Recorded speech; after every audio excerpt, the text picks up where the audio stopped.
हरिद्वार में भ्रमण कर रहे थे।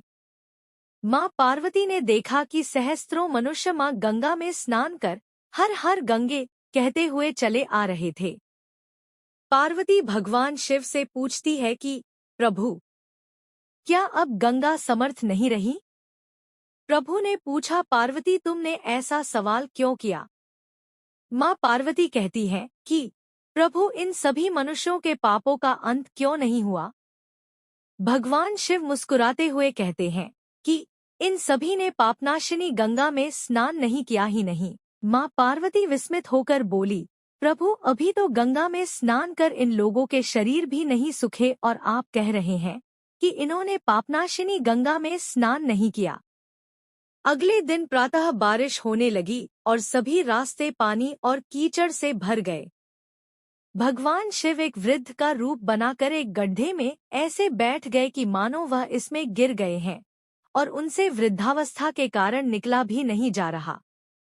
उन्होंने माँ पार्वती को समझाया दिया कि तुम गंगा स्नान कर आते सभी मनुष्यों को सुनाकर कहना कि मेरा पति इस गड्ढे में गिर गया है।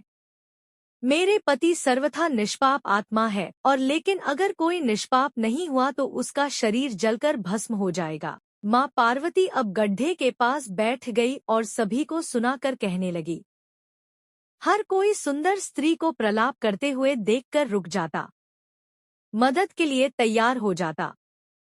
वह कहती, मेरे पति सर्वथा निष्पाप आत्मा है और कोई निष्पाप पुण्यात्मा है उनको बाहर निकल सकती है। मैं तुम्हें पहले ही चेतावनी दे देती हूँ कि अगर तुम निष्पाप नहीं हुए तो तुम्हारा शरीर जलकर भस्म हो जाएगा। इतना सुनते ही हाथ आगे बढ़ाने वाले हाथ पीछे कर लेते, क्योंकि उनको लगता था कि हमने जीवन में कभी ना कभी तो पाप किया ही होगा। दूसरे उनके मन में आता है, इस बुढ़े के लिए क्यों अपनी जान जोखिम में डालने। इस तरह सुबह से लेकर संध्या हो गई, वृद्ध को निकालने की हिम्मत नहीं की।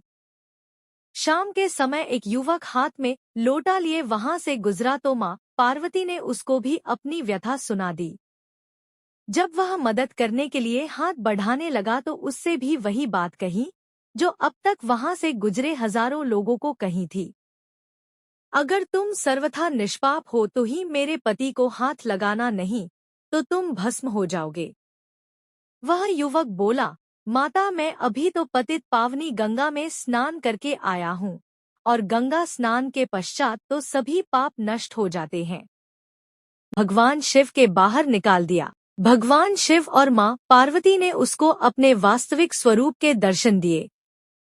भगवान शिव बोले कि देखो